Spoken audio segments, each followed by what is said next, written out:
Olá, está começando mais um episódio do Agroprosa Podcast. Eu sou o Lucas Henrique, juntamente com a Laide Lima, somos estudantes de agronomia da Universidade Estadual do Maranhão. Hoje vamos conversar, bater um papo sobre a GED, da GERP, para quem não sabe, que é a Agência Estadual de Pesquisa Agropecuária e Extensão Rural do Maranhão. E hoje nós estamos com um convidado aqui hoje, que é um representante da GERP, cujo seu nome é Josenildo Cardoso Araújo, e queríamos agradecer imensamente pela sua presença aqui hoje, que nós vamos debater um pouco. Queria um pouco que você falasse sobre o que você faz na GERP, suas obrigações. Ok, primeiro boa tarde a todos. Boa tarde. Dizer que é um prazer estar aqui com vocês. E eu sou Josenildo Cardoso, eu sou extensionista rural, servidor público do Estado. Quero aqui agradecer em nome da presidente da GERP, que é a senhora Francilene Queiroz, conhecida como França do Macaquinho, é uma presidente que assumiu há menos de 2 meses, né? Sim. E está entrando aqui nesse mundo da institucionalidade da instituição. E essa é uma grande oportunidade, a gente está aqui para falar da GERP, né? A GERP é a Agência Estadual de Pesquisa Agropecuária e Extensão Rural.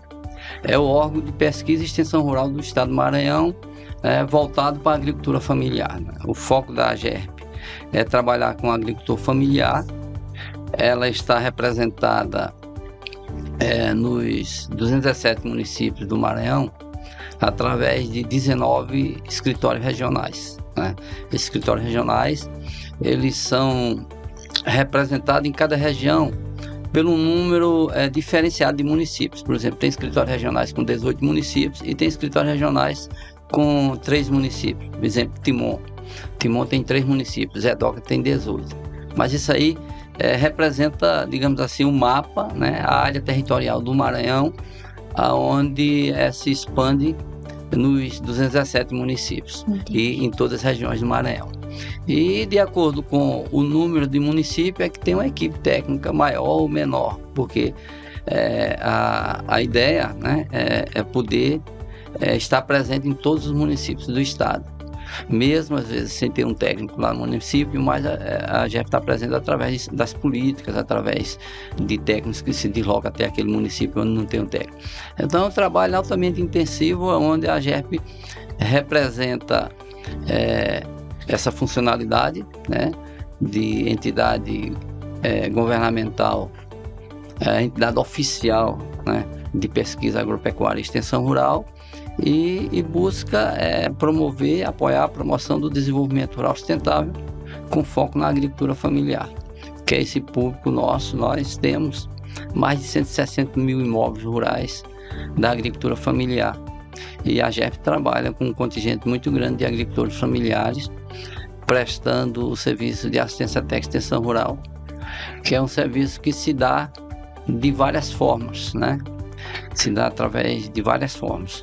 Então, nesse processo, a gente pode fazer aqui um desdobramento melhor de como isso acontece. Mas antes de entrar especificamente nessa questão da GERP, eu queria puxar também um pouquinho sobre a questão da extensão rural, que é mais a área que eu sou afins, né? Eu trabalho lá na Diretoria de Assistência Técnica e Extensão Rural, especificamente na Coordenação de Desenvolvimento Rural Sustentável, né? Onde nós temos um coordenador e eu sou assessor técnico, né? Mas eu tenho uma trajetória no Maranhão, na extensão rural, que vem desde técnico de campo, passei por algumas coordenadoras, inclusive fui diretor de assistência técnica no Maranhão, e hoje estou nessa condição de assessor técnico, que é um papel que a gente atua de forma mais de gestão, de monitoramento das atividades da GERP em campo. Nós temos as equipes de campo e a gente faz esse processo digamos assim, de planejamento, de concepção das políticas públicas, para que se leve essas políticas aos técnicos de campo, que são o nosso exército, né? O técnico de campo, que é o técnico que vai estar prestando os serviços diretamente, de forma concreta, aos agricultores. E essa estrutura, ela é uma estrutura que dá esse suporte, essa logística à equipe de campo. A GERP, ela funciona assim, digamos, mais ou menos em 2 dimensões. Você tem uma dimensão administrativa, que tem um papel de dá o suporte técnico, o suporte administrativo e logístico, e você tem a dimensão técnica, a área técnica, que faz a concepção das políticas, dos programas da AGERP, e esses programas eles são delineados para o técnico lá no campo executar, né? Claro que todo o trabalho que nós fazemos na AGERP, ele está baseado no plano de governo do Estado, né? Através do PPA, que é o Plano Plurianual. Nós temos uma programação orçamentária, né? E essa programação ela se desdobra em programas, ações e metas, onde a gente vai executando anualmente todas essas ações através do PPA, que é a referência, né? Enquanto órgão público, da gente poder trabalhar, fazer o papel de governo dentro do Estado. Esse é o papel da AGERP enquanto órgão oficial do Estado. E a gente sabe, como você deixou claro, né, a complexidade, como é o quanto que ela é grande no estado do Maranhão, né? Mas nem sempre foi a AGERP, né? A gente também sabe que tocar no assunto da Emater, que ela tem um papel muito importante e teve aqui no Maranhão, mas só que, infelizmente, no ano de 1998 ela foi extinta, né? E esse período, só a partir de 2006, a AGERP foi criada, concretizada. Como é que foi essa criação? Como foi esse processo de criação? Essa é uma longa história que a gente vai tentar fazer um resumo, né? Porque o serviço de extensão rural, eu costumo dizer assim, ele é um bem público, né? É um serviço que ele é destinado à população rural, principalmente, no caso hoje, ao agricultor familiar, e ele foi sendo construído ao longo de décadas. Existe mais de 70 anos de serviço de extensão rural. A extensão rural no Brasil, ela na verdade acontece ainda na época do Império, né? Mas não era a extensão rural de hoje, né?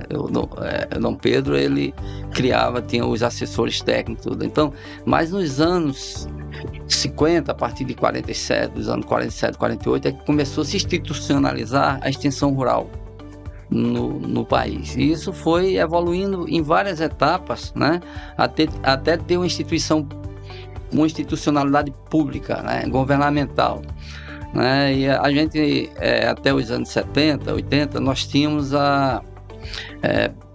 as Emateres, né? Antes era a ACA, a Agência de Crédito e Assistência Rural, certo? No Nordeste era a ANCA, era a Agência Nordestina de Crédito e Assistência Rural. Isso foi evoluindo e se criou, por volta dos anos 70, 75, se criou um sistema brasileiro de assistência técnica e extensão rural, que era coordenada pela Empresa Brasileira de Assistência Técnica e Extensão Rural, a Embrater. Você tem o Cibrater e tem a Embrater. Isso foi o auge da extensão rural a partir dos anos 70, de 75 até os anos 90. E aí teve todo um itinerário de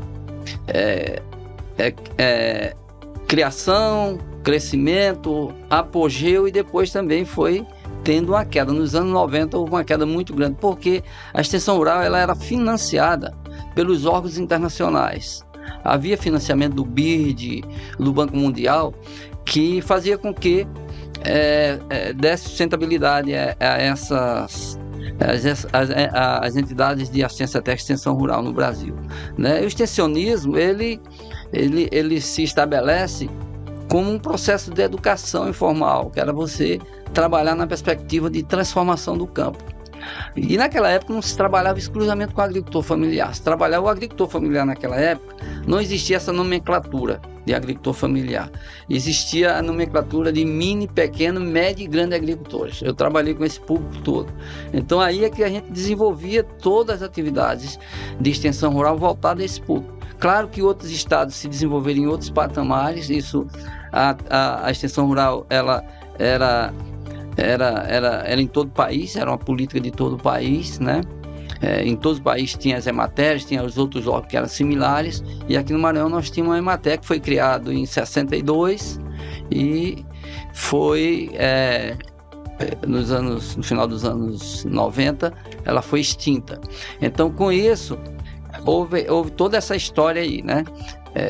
De crescimento, de apogeu. Teve um período que a gente tinha escritório em quase todos os municípios do Maranhão, tem uma equipe técnica bem forte e tal, passava todo um processo. Eu me lembro que quando a gente entrou na EMATER, a gente fazia uma capacitação inicial que era chamada de pré-serviço, que era 3 meses, que até reprovava quem era concursado.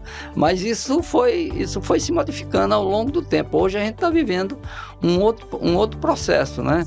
Hoje está se vivendo também as cobranças e a realidade é outra, a necessidade é outra, né? Mas esse processo histórico aí, ele é muito importante, porque isso foi não só o Maranhão, isso foi nacional.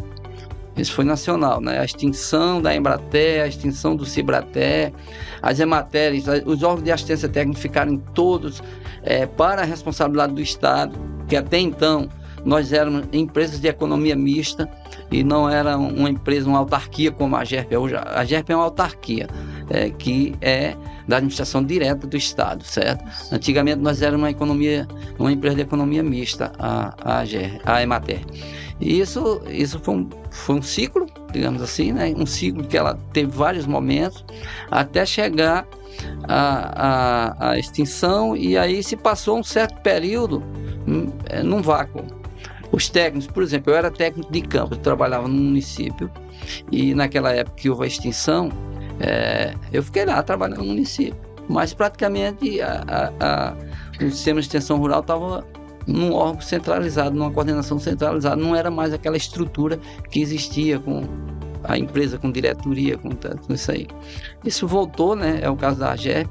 A AGERP foi criada em 2006, no final do governo Zé Reinaldo, e quando o governador Jackson Lago assumiu, aí ele implementou a AGERP. Mas a AGERP, ela recebeu todo um residual, digamos assim. Ela recebeu os técnicos todinho que era do sistema anteriormente, os concursados. Eu, por exemplo, sou um técnico, sou concursado, né? E esses técnicos todos foram fazer parte da AGERP, né? Mas hoje nós temos um sistema diferente, né? Que a maioria dessas pessoas já se aposentaram, tal. Eu ainda estou na ativa, e hoje tem muitos técnicos que vão através de contratação, já não são concursados. A gente briga muito pelo concurso público, que é extremamente importante para dar mais estabilidade e valorização profissional. Mas é um período de reconstrução. E eu acho que a gente ainda está passando por isso. Nós estamos num processo de construção, né? Atuando, como a AGERP atua, em todo o estado, dessa forma, né? Hoje utilizando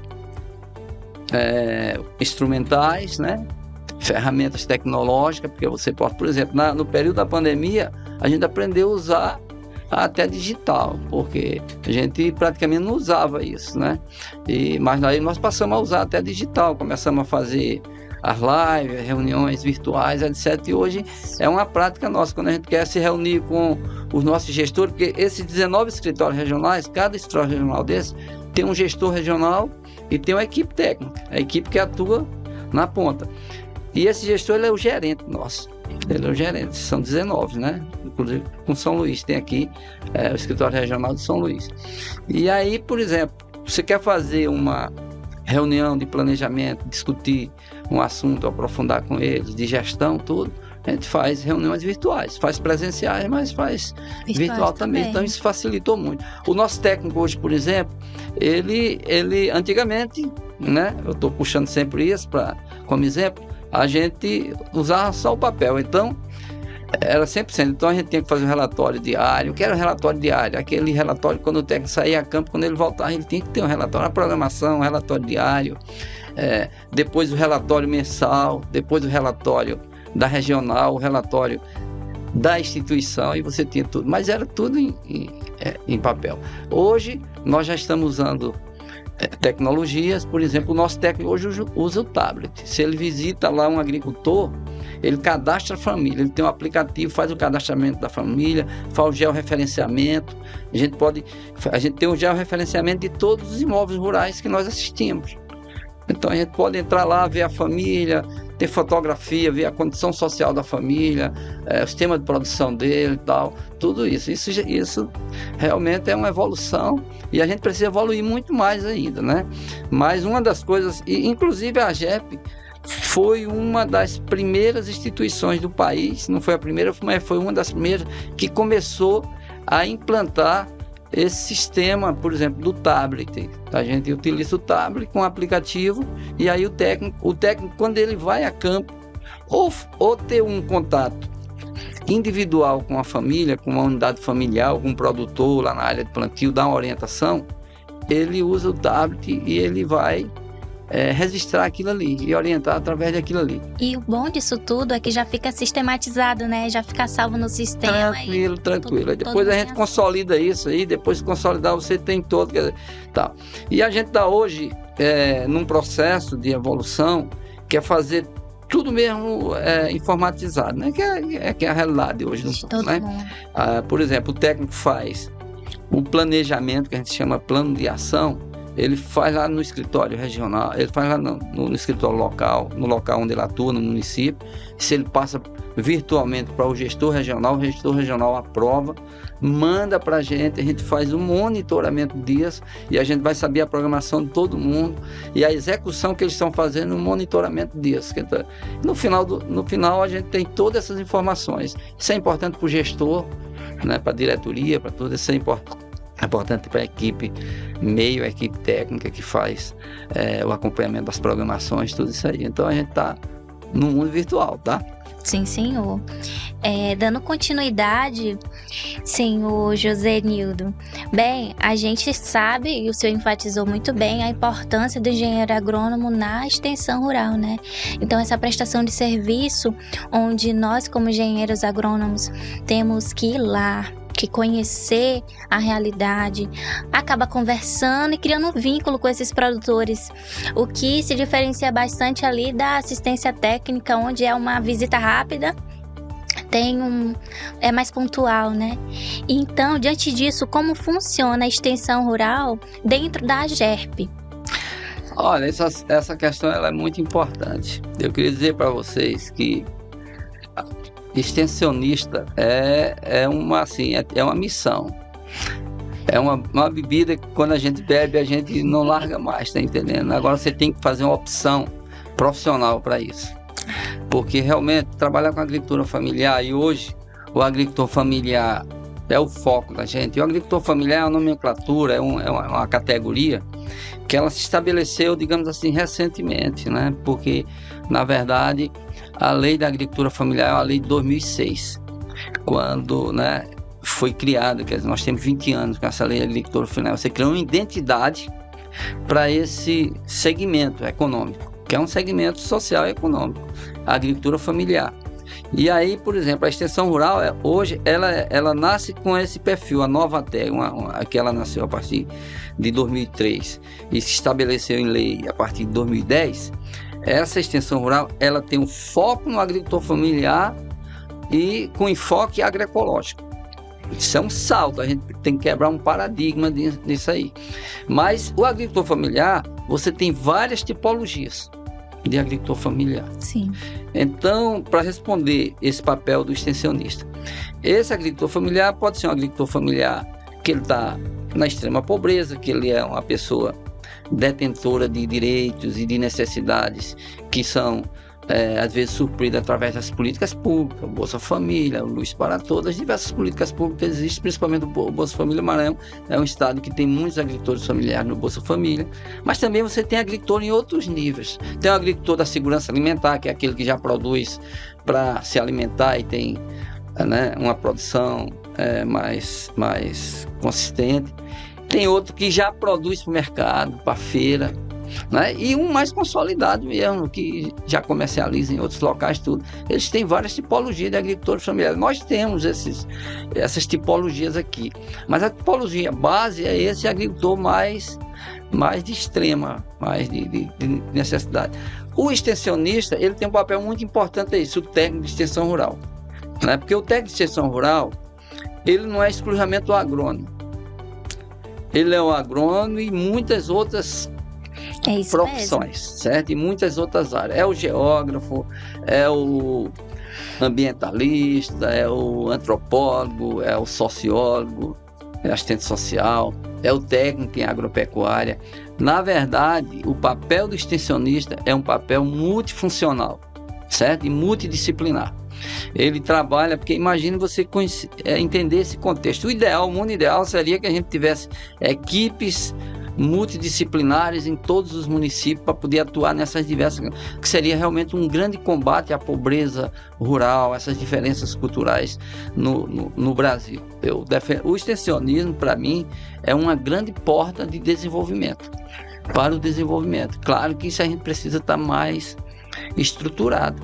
Então, agora, tem a importância muito grande de ser um agrônomo, de ser um técnico, porque através dessa equipe multifuncional é que você vai gerar conhecimentos que vão proporcionar essa mudança.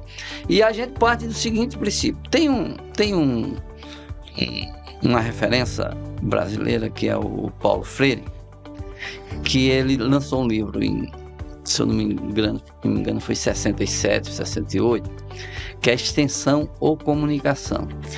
Que a extensão rural é um processo de comunicação, e a gente fala hoje que é um processo de educação informal, é um processo de comunicação.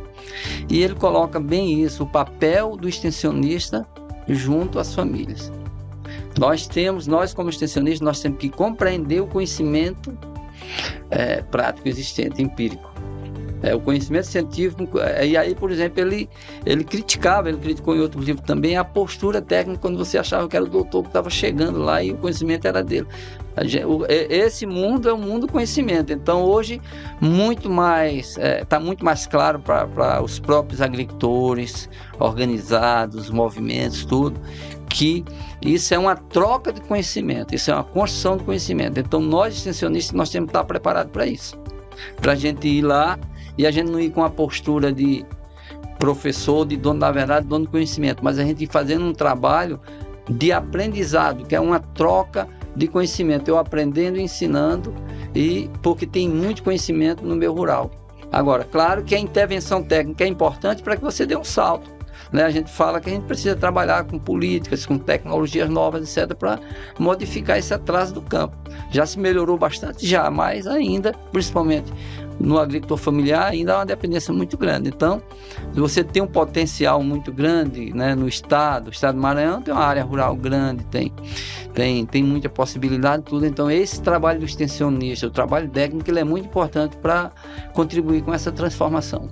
Certo. Inclusive, a nossa professora Jalmara até comentou em sala, né, que o livro do Paulo Freire já até mudou o conceito na universidade mesmo. A gente já está começando a usar o termo comunicação rural e não extensão. Pode. Já mudou. Ele realmente deixou essa obra pra gente, né? Eu li até um prefácio de um livro sobre o Paulo Freire, que ele deixa também como a gente é um agrônomo, primeiramente a gente é um comunicador do campo, não é isso? E eu li um prefácio que eu concordo muito com ele, que tecnologia é desenvolvimento, mas nem toda tecnologia é desenvolvimento, mas nem todo desenvolvimento é da tecnologia. Então ele faz esse aparato e achei muito importante. E em relação aos agricultores familiares, ele tem um papel muito importante também em suas localidades, levar a economia, gerar emprego. E a gente também queria fazer uma outra pergunta em relação aos agricultores familiares, né? Como que dá o primeiro contato da GERP com os agricultores familiares? Porque a gente sabe dos problemas que eles enfrentam sobre localidade, informação, como é que funciona esse contato da GERP com o agricultor familiar? Certo, eu vou falar aqui um pouco, para fazer assim um resumo para vocês, é o seguinte: nós temos, como eu falei, o que nos baseia, nosso trabalho ele é respaldado pelo um plano plurianual. Esse plano, ele é que estabelece, nós temos dentro do plano plurianual o papel da GERP. A GERP tem dois programas, um programa de desenvolvimento da pesquisa e tecnologia e o programa de assistência técnica e extensão rural, né, que é um programa que eu faço parte, né, o programa de assistência técnica e extensão rural. A assistência técnica e extensão rural na GERP é o carro-chefe, porque é o trabalho mais abrangente, né? Claro que a pesquisa tem um papel importantíssimo, desenvolvendo sistemas sustentáveis, etc. Tem todo um trabalho feito pelos colegas. Mas aí, por exemplo, nós dentro desse programa, nós temos subprogramas. Por exemplo, nós temos o ATE convencional, que é aquele ATE que você vai ter um contato direto com o agricultor de forma individual ou coletiva. Nós trabalhamos com a unidade familiar. O nosso técnico, quando ele vai lá em campo, ele cadastra a unidade familiar. O que é a unidade familiar? É a família e dentro do espaço que ela convive, que ela, a casa, a área de trabalho, etc. Tudo. Então você vai ver quantos filhos tem. Então ali você está identificando questões sociais, econômicas, culturais, tudo, para que você possa fazer um papel de ser um agente interlocutor e colocar essas pessoas em políticas públicas. Porque hoje nós podemos dizer que nós temos um cardápio de políticas públicas voltado para o meio rural no Brasil. Isso é fruto de muita conquista, muita luta, isso não é por acaso. Esse cardápio ele é muito importante para poder atender essas pessoas que são sujeitos de direito e que têm necessidades para isso. Então, o trabalho do técnico é identificar isso. E aí criar uma empatia, trabalhar com essas pessoas, atender esse agricultor.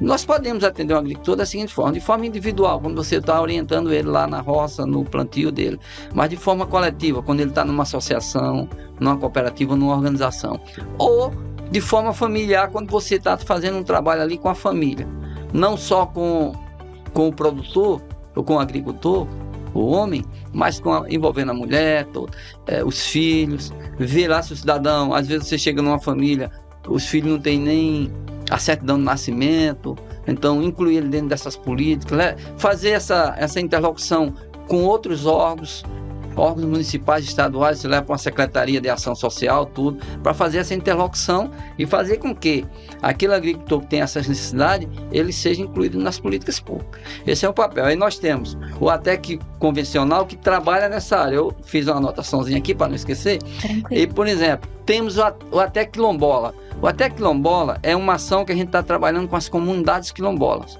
que nós queremos um tipo de assistência técnica que ela é comunitária, compreendendo essa realidade dos quilombos, a cultura, a produção, o modo de ver dessas pessoas, de viver, as tradições deles, etc. Tudo. Então, tem uma metodologia aí para você fazer todo um processo, primeiro de aceitação com eles, a gente aborda, sensibiliza ele, faz uma reunião e mobiliza essas pessoas, e aí a gente faz assim, celebra com ele um termo de adesão. O que seria o termo de adesão? Eles aceitarem a gente trabalhar com eles, eles se disporem a receber esse tipo de trabalho, e aí a gente desenvolver um processo metodológico para chegar até um plano todo, que esse plano traga resultados, mas compreendendo isso, principalmente isso. Outra coisa é o até indígena. O Maranhão, não sei se é o primeiro, não gosto de falar essa palavra, mas assim, nós começamos de certa forma pioneira, um trabalho com os indígenas no Maranhão, trabalhando. Inclusive, há uns 2-3 anos atrás, foram selecionados técnicos indígenas para trabalhar nas aldeias. Técnicos lá da própria aldeia, técnicos em agropecuária, tudo, para poder trabalhar, porque a concepção é que eles compreendem melhor eles lá do que outros tipos de técnica, mas a gente faz um misto disso aí. E o que é? Trabalhar com a metodologia para compreender os indígenas e com programas com eles, né? Nós temos o ATE Associação, que é um ATE para trabalhar com as associações rurais. Nós temos milhares de associações no Maranhão, mas a gente identifica que a maioria das associações, elas estão desorganizadas. Às vezes as pessoas não entendem o papel da associação para a própria vida dele. Sempre digo assim, olha gente, a associação ela tem um papel de caráter reivindicatório, mas de defesa de direitos. Ela está lutando pela estrada, ela está lutando pela escola, né? Ela está lutando por um posto de saúde, ela está lutando por uma política lá no município, tá certo? Então essas questões todas a associação faz. Então agora a associação tem que ser bem organizada e bem administrada, né? Participativa. Um dos maiores problemas é que você encontra uma associação e a baixa participação. As cooperativas já têm um papel diferenciado, que a cooperativa é uma empresa, é um negócio. Apesar dela não ter fim lucrativo, mas ela tem caráter econômico. E esse econômico, o fruto desse econômico é o resultado para o cooperado, que são as sobras. Então você precisa administrar como uma empresa um negócio, né? Eu dou muito exemplo a questão do mel. A questão da produção do mel no Maranhão, ela é extremamente importante, é volumoso, e os agricultores, eles têm que estar organizados em cooperativa para eles poderem criar uma capacidade de fazer negócio e gerar renda para eles, né? Tenho até a agroindústria, que é fundamental, beneficiar e agregar valor. Às vezes a gente vai numa feira da agricultura familiar e só vê produtos in natura. Isso tem um limite muito grande. Os produtos beneficiados, eles, além de agregar valor, eles têm mais mercado. Então é um conjunto de programas que nós temos e que aí os técnicos em campo, a gente prepara esses técnicos para que eles trabalhem com essas políticas. Lá, é assim que eu trabalho na GERP. Aí, por conta do nosso tempo, nós queremos fazer uma última pergunta, né? Pois não. A gente sabe que a GERP foi criada em 2006 e no próximo ano, 2026, ela vai completar 20 anos, né? Sim. Você, como representante da GERP, como é que você vê os objetivos, as metas da GERP para o futuro? Assim, eu vejo assim, não é uma questão só da GERP. A gente precisa fazer um parênteses sobre isso. Nós temos um problema estrutural da extensão rural no Brasil, certo? A extensão rural no Brasil, para fechar essa fala aqui, ela tem um guarda-chuva nacional, Sim. que é o MDA, Ministério do Desenvolvimento Agrário e Reforma Agrária, e tem uma agência dentro disso aí, que é a ANATE, a Agência Nacional de Assistência Técnica e Extensão Rural. Essa agência é que faz esse relacionamento com os estados, certo? Mas hoje você tem uma questão estrutural no país inteiro. Claro que você tem matérias com condições melhores, diferenciadas. Nós temos necessidade de concurso público, de ter uma estrutura maior, com mais técnicos, qualificação profissional, valorização profissional. Isso é tudo desafio, porque nós temos um universo muito grande de agricultores, certo? Nós não conseguimos chegar, isso não é um problema da GERP, não. O Nordeste chega a 7%, 8%, chega a atender de 7% a 8% dos agricultores familiares, o Nordeste. Então isso, inclusive, existe um programa hoje que está tentando ver se cria uma política para chegar a 20%, 30%. Então os agricultores precisam de assistência técnica. Esse é um trabalho demandado pela agricultura familiar. Eu acho que esse é o grande desafio, é estruturar, ampliar a sua capacidade, valorizar a profissional e atender o maior número de agricultores no estado. Muito obrigada. Queríamos agradecer imensamente aqui pela sua presença, viu? É um imenso prazer convidar uma representante do AGERP aqui na Universidade Estadual do Maranhão. E esse aqui foi o nosso encerramento no Agro e Prosa Podcast. Queremos agradecer imensamente, viu? Eu que agradeço e vamos a esse mundo, tá? Se preparem para isso, que é um desafio. Sim, senhor. Obrigado, viu? Valeu.